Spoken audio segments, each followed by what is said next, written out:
एक महिला की अपने पति से लड़ाई हो जाती है। लड़ाई इतनी ज़ोर से होती है कि महिला गुस्सा हो जाती है और वो कहती है कि मैं अपने घर जा रही हूँ, और वो महिला अपने घर के लिए निकल भी जाती है। तो रास्ते में उसको एक 60 साल का बूढ़ा व्यक्ति मिलता है जो कि उसको समझाता है, बहलाता है, फुसकारता है, और उसके बाद उस महिला को वो अपने घर ले जाता है। घर पे ले जाने के बाद वो 60 साल का आदमी उस महिला के साथ बलात्कार करता है, और बलात्कार करने के बाद उस महिला की हत्या कर देता है। और हत्या करने के बाद भी वो उसको छोड़ता नहीं है, वो उस महिला के शरीर के छोटे छोटे टुकड़े करता है। वो कईयों घंटों तक बैठा रहता है और उस महिला के शरीर की हड्डियों को काटता रहता है, और उसके बाद में उस महिला की शरीर की हड्डियों को एक बोरी में भरता है और अलग अलग ट्रेनों में जाकर डाल देता है। अब ये महिला आखिर कौन थी, और इस बुढ़े ने इस महिला को आखिर कैसे बहलाया, फुसकाया और अपने घर पे कैसे ले गया? दरअसल दोस्तों, आज की कहानी इसी के ऊपर है। और सबसे बड़ा सवाल ये है कि पुलिस ने इस केस को सुलझाया तो सुलझाया कैसे? दोस्तों, अक्सर क्या होता है हम लोगों के यहाँ पे, जब पति पत्नी की लड़ाई होती है तो पत्नी क्या करती है, सीधे अपने घर जाने की धमकी देती है और निकल जाती है।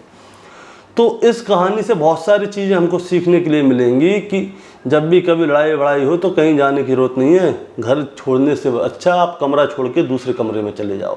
तो दोस्तों, कहानी शुरू करने से पहले मैं आपसे सिर्फ यही कहना चाहूँगा कि अगर आप चैनल पे नए हैं तो चैनल को सब्सक्राइब कर दीजिएगा, क्योंकि हम रोज़ाना रात को 8 बजे आपके लिए एक ऐसी ही सच्ची घटना लेकर आते हैं। नमस्कार दोस्तों, मैं गौरव शर्मा और आप देख रहे हैं गौरव शर्मा सफ़र। दोस्तों, आज की जो सच्ची घटना है, ये सच्ची घटना है मध्य प्रदेश के इंदौर की। दरअसल 9 जून की शाम को इंदौर रेलवे स्टेशन पर एक ट्रेन खड़ी होती है और उस ट्रेन के अंदर एक बोरा रखा होता है। तो उस ट्रेन में से बहुत सारे लोग आ रहे होते हैं, जा रहे होते हैं, लेकिन वो बोरा जो कि गेट के पास रखा होता है उसको ना कोई देखता है, ना कोई उसके पास आता है। तो बहुत से लोग परेशान होते हैं, तो शोर भी मचाते हैं, भाई ये बोरा किसका है, इसको रास्ते से हटाओ, लेकिन कोई भी नहीं सुनता कि ये बोरा किसका है, किसका नहीं है।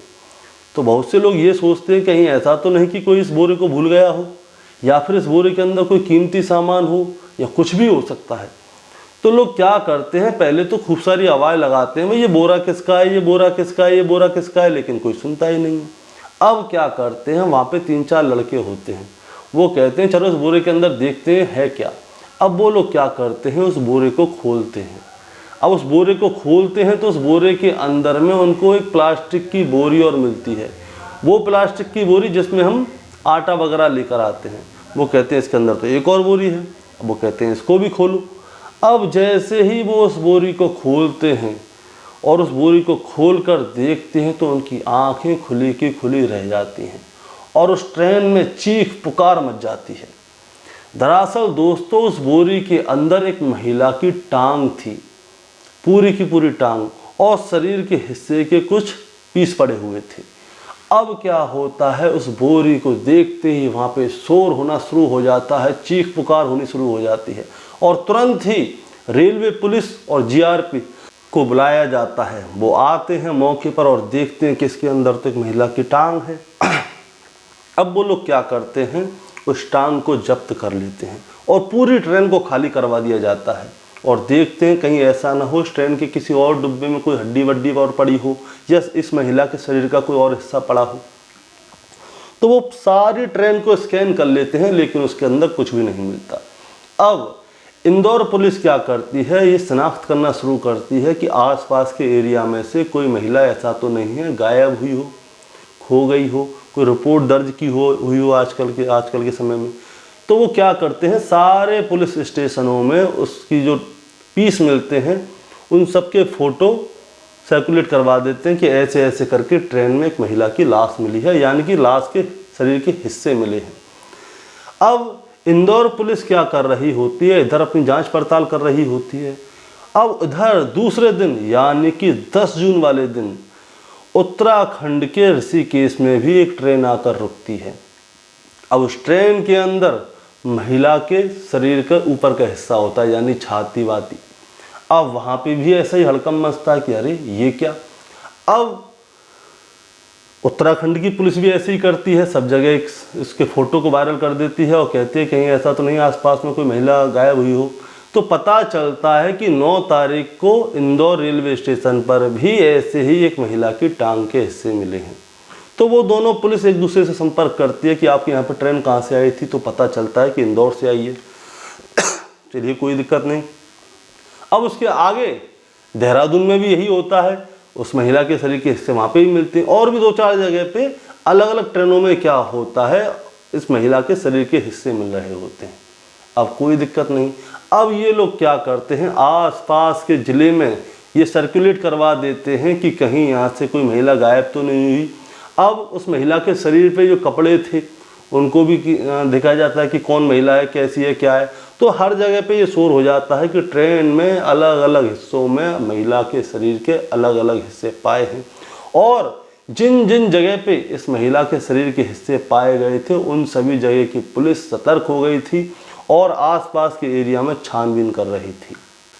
अब दोस्तों, पुलिस वाले अलग अलग जगह पे इस महिला की जांच पड़ताल कर ही रहे होते हैं, तभी होता क्या है, 12 जून वाले दिन उत्तर प्रदेश के रतलाम के जो बिलपास थाना होता है वहाँ पे एक परिवार आता है और वहाँ पे एक लड़का आके बोलता है कि साहब, मेरी पत्नी 6 जून की शाम को घर से निकली है और अभी तक वापस नहीं आई है। अब हमने उसकी जानकारी उसके घर पे ली, हमारा ससुराल है मथुरा, तो हमने मथुरा में फ़ोन करके पूछा कि ऐसे ऐसे मेरी पत्नी घर पे आई है, लड़ झगड़ के वो घर पहुंची क्या। तो जो मथुरा से मेरे ससुरालिया लोग थे उन्होंने कहा कि यहाँ पे तो कोई नहीं आया, ना ही हमारी उससे कई दिन से बात हुई है।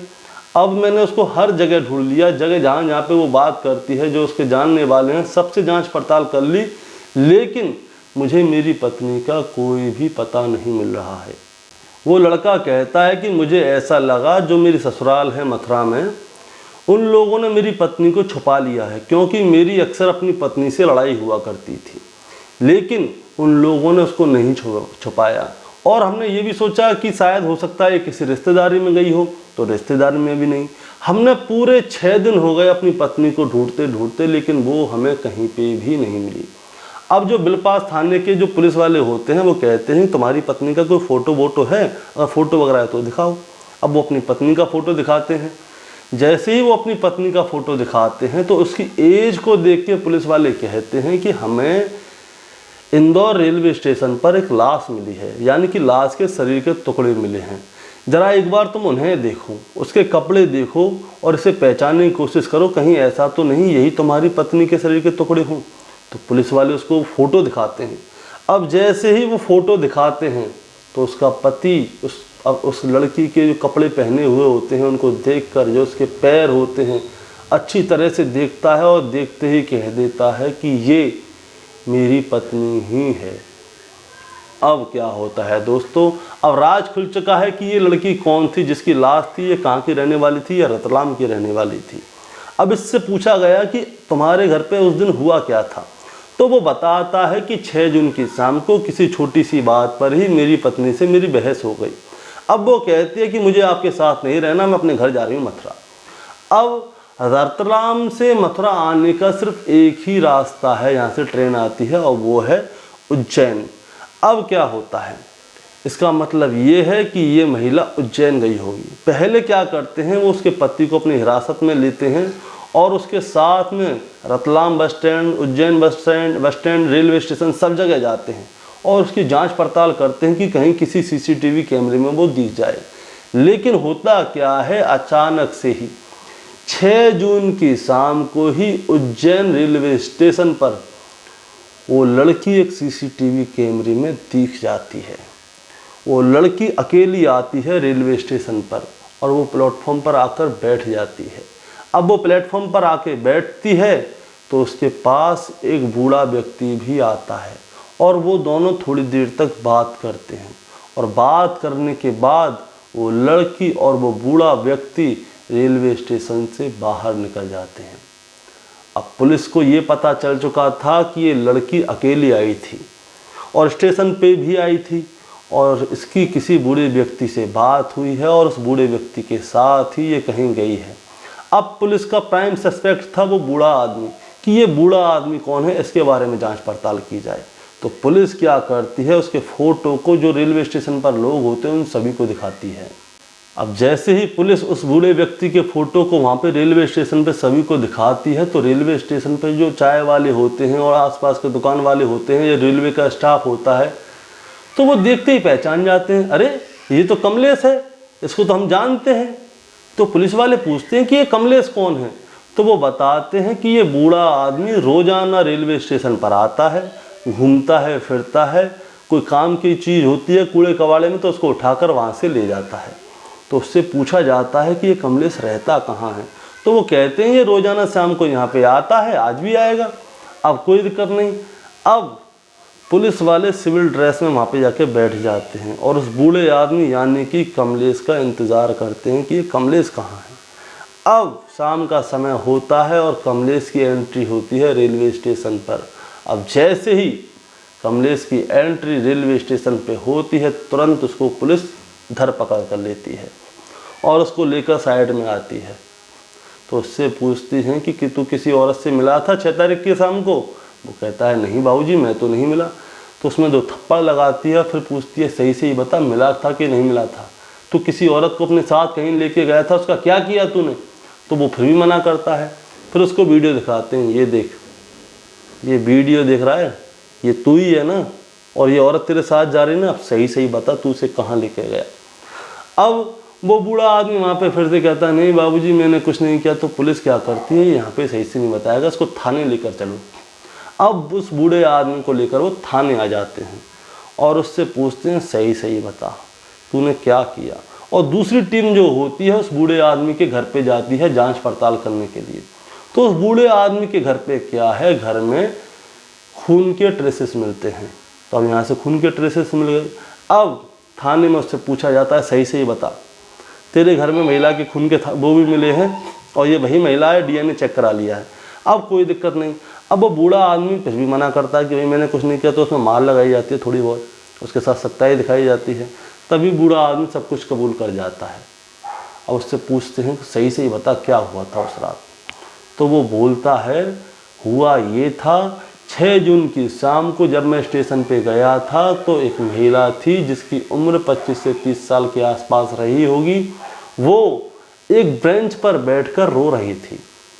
मैंने उसको देखा, मैं उसके पास गया, मैंने कहा बेटा क्या हुआ, तुम कैसे रो रही हो? तो वो महिला कहती है कि मेरे पति से लड़ाई हो गई है और मैं अपने पति से लड़ झगड़ कर आ गई हूँ। मैंने उससे कह दी कि मैं अपने घर जा रही हूँ और मैं वापस कभी नहीं आऊँगी, लेकिन मैं अपने घर नहीं जाना चाहती, मैं अपने पति के साथ ही रहना चाहती हूँ। अब मैं ये सोच रही हूँ मैं करूँ तो क्या करूँ। तो वो बूढ़ा व्यक्ति कहता है कि बेटा ऐसा नहीं करते, अपने पति से लड़ झगड़ कर घर नहीं जाया करते। अब कोई बात नहीं, तुम्हारी लड़ाई हो गई तो तुम ऐसा करो, रेलवे स्टेशन पर बैठना ठीक नहीं है, ये सेफ एरिया नहीं है, तुम ऐसा करो मेरे घर पे चलो, मेरे घर पे कोई रहता नहीं है, तुम आराम से रात वहाँ पे गुजारना, खाना पीना खाना और सुबह अपने घर चले जाना। हो सकता है जब तक तुम्हारे पति का गुस्सा भी ठंडा हो जाए।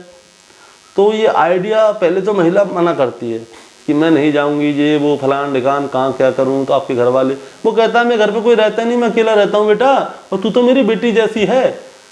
अब जैसे ही वो बूढ़ा आदमी उससे बेटी जैसी कहता है तो उस महिला को भी बूढ़े आदमी में चलो कोई बात नहीं, बुजुर्ग आदमी है, कोई दिक्कत नहीं, उसके घर पे जाती है, देखती है कोई नहीं, वो बुजुर्ग आदमी होता है। अब वो बुजुर्ग आदमी क्या करता है, उसके लिए बाहर से खाना लेकर आता है। वो कहता है बेटा बैठो, मैं खाना लेकर आता हूँ, खाना पीना खाना, फिर सो जाना, फिर सुबह की उठना और सुबह की पहली बस से अपने घर चली जाना रतलाम। वो कहती है ठीक है। अब वो बूढ़ा आदमी क्या करता है, जब उसके लिए खाना लेने जाता है तो साथ ही साथ मेडिकल तक पहुँच जाता है और नींद की गोली ले आता है कुछ। अब कोई दिक्कत नहीं, वो बूढ़ा आदमी क्या करता है, उसके खाने में नींद की गोली मिला देता है और उसको खिला देता है। कोई दिक्कत नहीं, अब वो खाना खा लेती है। अब वो बूढ़ा आदमी इंतज़ार करता है। दरअसल दोस्तों मैं आपको बताना चाहूँगा कि वो बूढ़ा आदमी जो था उस महिला की फ़िराक में था, फ़िराक उसके बलात्कार करने की फ़िराक में। अब वो बूढ़ा आदमी इंतज़ार करता रहता है कि कब ये गहरी नींद में सोए, कब ये गहरी नींद में सोए, कब ये गहरी नींद में सोए। अब वो महिला सोने लगती है। जैसे ही वो महिला सोने लगती है तो उस बूढ़े आदमी पे रहा नहीं जाता। दरअसल वो महिला सही से सो ही नहीं पाई थी, वो उससे पहले ही उस महिला के ऊपर चढ़ जाता है। अब जैसे ही वो उस महिला के ऊपर चढ़ता है तो महिला चीख मचाने लगती है, अपने आप को बचाने की कोशिश करती है, शोर मचाती है। अब वो महिला जैसे ही शोर मचा रही होती है तो 60 साल के बूढ़े आदमी कमलेश को डर लगने लगता है कि अड़ोसी पड़ोसी घर में आ गए तो उसकी बदनामी हो जाएगी, उसमें मार पड़ेगी। अब वो क्या करता है, वो उस महिला के गले को दबाने की कोशिश करता है। तो हाथ से क्या है, उस बूढ़े आदमी के हाथों में ताकत ज़्यादा नहीं होती, तो वो एक रस्सी का फंदा बनाता है, उस महिला के गले में बांधता है और उसके ऊपर ही बैठ जाता है और जोर से खींचने लगता है जब तक कि उस महिला की आवाज़ बंद नहीं हो जाती। दरअसल उस महिला की आवाज़ बंद करते करते इस बूढ़े आदमी ने उस महिला की सांसें बंद कर दी। अब सांसें बंद कर दी तो वो महिला जाती है मर। अब वो महिला मर गई तो इस बूढ़े आदमी को लगने लगता है डर। अब क्या किया जाए, वो कहता है क्या करूं क्या करूं क्या करूं। तो वो क्या करता है, घर के बाहर से एक आरी लेकर आता है और 2-3 बोरी लेकर आता है प्लास्टिक की, और जो सादा वाली बोरी होती है वो, और उस महिला के शरीर के हिस्से करना चालू कर देता है। अब हिस्से करना चालू कर देता है तो होता क्या है, बहुत सी हड्डी उसकी कटती नहीं है तो वो आरे से काटता है। वो बताता है कि वो दिन में 2-2 3-3 घंटे तक बैठकर उस महिला के शरीर के हिस्से कर रहा था। अब कोई दिक्कत नहीं, अब उसने बहुत सारे शरीर के हिस्से कर दिए तो वो क्या करता है, पहले महिला के शरीर के जो हिस्से होते हैं उनको प्लास्टिक की बोरी में डालता है, उसके बाद जो सादा बोरी होती है उसमें डालता है। वो प्लास्टिक की बोरी में इसलिए डालता है कि कहीं ऐसा ना हो कि इस महिला के खून का रिसाव हो जाए बोरी में से वो बाहर और सबको पता चल जाए। अब वो क्या करता है, वो दिन भर रेलवे स्टेशन पर जाता ही था, लोग उसको जानते ही थे, कबाड़ा बिनता है, तो इसके ऊपर किसी को शक नहीं होता। तो वो क्या करता है, रोजाना शाम के समय पे जाता है, सुबह दोपहर शाम एक एक बोरी लेके जाता है, अलग अलग ट्रेन में जाकर रख देता है। अब ट्रेन में रख देता है तो वो सोचता है ट्रेन यहाँ से चली जाएंगी और कोई मुझे पहचानेगा नहीं और मैं बच जाऊँगा। अब दोस्तों पुलिस ने इस केस का खुलासा कर दिया, उस बूढ़े आदमी को पुलिस जेल भेज देती है। अब जैसे ही उस लड़की के परिवार वालों को पता चलता है कि उसकी बेटी अपने घर से लड़कर आ रही थी मथुरा और रास्ते में उसको एक बूढ़ा आदमी मिलता है और उसको अपने साथ बेला फुसका कर ले जाता है, उसका बलात्कार करता है, उसके बाद में उसकी हत्या करता है, उसके बाद में उसके शरीर के छोटे छोटे टुकड़े करके अलग अलग ट्रेन में डाल देता है। तो उसके परिवार के लोगों का रो रो कर बुरा हाल हो गया था। और इधर उसका पति, वो भी अपने आप को कोस रहा था कि आखिर 6 जून की शाम को उसने अपनी पत्नी को रोका क्यों नहीं।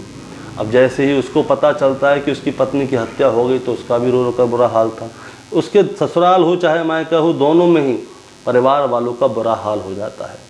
तो दोस्तों इस वीडियो से हमको ये सीखने के लिए भी मिलता है कि चाहे लड़की हो चाहे महिला हो, अगर उनके परिवार में कभी उनकी लड़ाई हो जाए तो अपने घर को छोड़कर ना जाएं। भले ही कमरा छोड़कर दूसरे कमरे में चली जाएं, लेकिन घर को छोड़कर कहीं ना जाएं, क्योंकि आप बहुत सही हैं लेकिन आपके घर के बाहर हैवान घूम रहे हैं और वो इसी इंतज़ार में है कि कोई महिला अपने घर से लड़कर आए और वो हैवान उस महिला का शिकार करें। दोस्तों इस कहानी को सुनाने का मतलब आपको परेशान करना या विचलित करना नहीं था, बस आपको सतर्क करना था। नमस्कार।